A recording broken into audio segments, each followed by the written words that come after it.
Colorado lawmakers have now been back at the Capitol for more than a week. 65 state representatives, 35 state senators, all getting down to business, working on a new budget for the state and dealing with ongoing issues like transportation and education funding. And here to talk about some of the issues Republican state senators hope to see advance this session is State Senator Owen Hill from El Paso County. And so glad to have you here with us. And it's great to be with you. So let's first talk about the state of the state. What'd you think? You know, I thought we had a lot of energy. It's an exciting time we've got a new governor. Governor Polis, I think, will bring a lot of that entrepreneurial energy and spirit. Bold, I think, was his theme. But there are some big, bold ideas, and we're going to have to figure out how to fund this. So we've got our work cut out for us. So what did you see missing from his State of the State address? Look, I'm a policy nerd, so I always like to see specifics. Show us some more specifics. Don't just go into some of the talking points, but say, how are we going to do it? How are we going to fund it? So we all have things we want to do.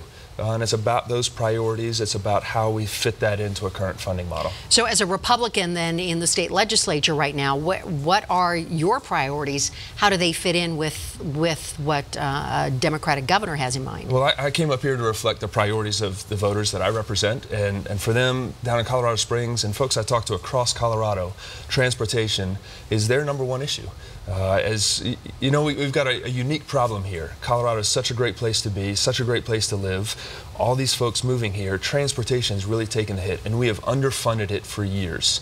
On average, $80,000 a year in the last couple of years. So it's time for us to boost that funding. We had a little bit of a win last year. Now we need to build on that and boost that funding by $260 million this year. Were you surprised that he didn't really mention, I mean, he had a slight, maybe a paragraph, not even a paragraph, maybe a sentence about transportation. I certainly expected to hear more. Yeah. Just, you know, I talk to a lot of people who love driving. I've never talked to a single person that enjoys commuting. Right. And the commute right now is brutal. For all of us. It doesn't matter where you live in Colorado. It doesn't matter right? what the weather is. It doesn't matter the time of day. It's tough. And we've got places where we're building an extra lane where we need to be building an extra 2 lanes. Right. And that's one thing Republicans are going to be pushing hard on. Well, because you mentioned the bill that and the funding. So we were talking about $150 million, but there is a bill now to almost double that, right? To more than double that. So we're doing $150 million a year, and we want to boost that another $266 million this year. So where would that go? How would that be funded? Well, so we don't get to pick. The legislature doesn't pick the priorities for what roads get fixed when. That is on Colorado Department of Transportation's website. You can see where those priorities, but I-25, 470. But we know it's primarily state highway fund first. That's exactly right. Yes, that's okay. exactly right. So to fix these congested areas we have all across the state. So what do you think the chances are of more than doubling that amount then? I think it's going to be a long shot, and that's unfortunate. It's unfortunate right now because, what could be more important for our economy, for people who want to see their kids more, people just trying to live daily lives when we're spending hours and hours a week just stuck on the roads. Yeah, yeah. Let's talk about education for a moment. You said you are kind of breaking with your party, and you support this full-day kindergarten idea? I think we need to. I do. We have Coloradans paying hundreds of millions of dollars to send their students already to kindergarten, and it's time for us to find a better way to do that, to provide those services. We have over $1 billion in new revenue this year, and I think we should be putting that into kindergarten. But we should do so in a way, Anne, that gives parents and local teachers the choice to figure out what experience is best for our kids, not just you have to be in a seat from 9 to 5 or from 10 to 4, whatever that looks like. Let's really build on our kids' unique abilities and give them a whole variety of options for that money. And you speak from experience. You're a father of 4, right? Father of 4, and look, every one of our kids is different. I mean, you talk to parents all the time. Our kids are very different. We need a variety of kindergarten experiences available to our children. So you see this as a feasible thing to get done in the state legislature this year? I certainly do. Our economy's booming.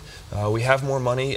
Other than transportation, I can't see a higher priority for our money than educating our youngest children. You are proposing a bill that would, let's see, it's a waiver program to excuse certain rural school districts from regulations. Tell me about that bill. Look, this is no secret that we have a big divide between the rural and urban centers in Colorado. And rural schools, they don't play by the same economic standards that we do in big areas. We have districts out here with hundreds of thousands of students, and some of our rural districts only have a couple hundred students.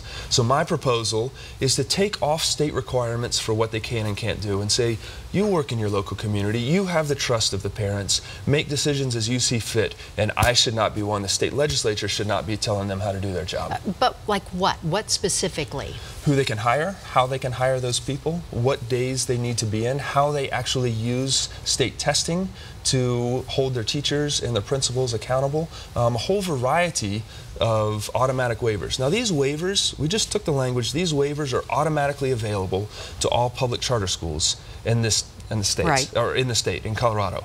And it's working very well. And many of them have been allowed, yes. It's working very well. And we're saying, well, hey, if it's working in this area, allow our rural schools to have the exact same waivers. I know some view that as a long shot as well.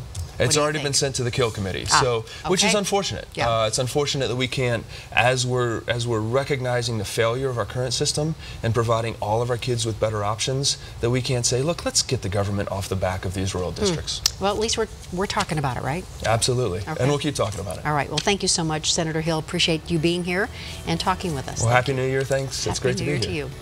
We'll be right back.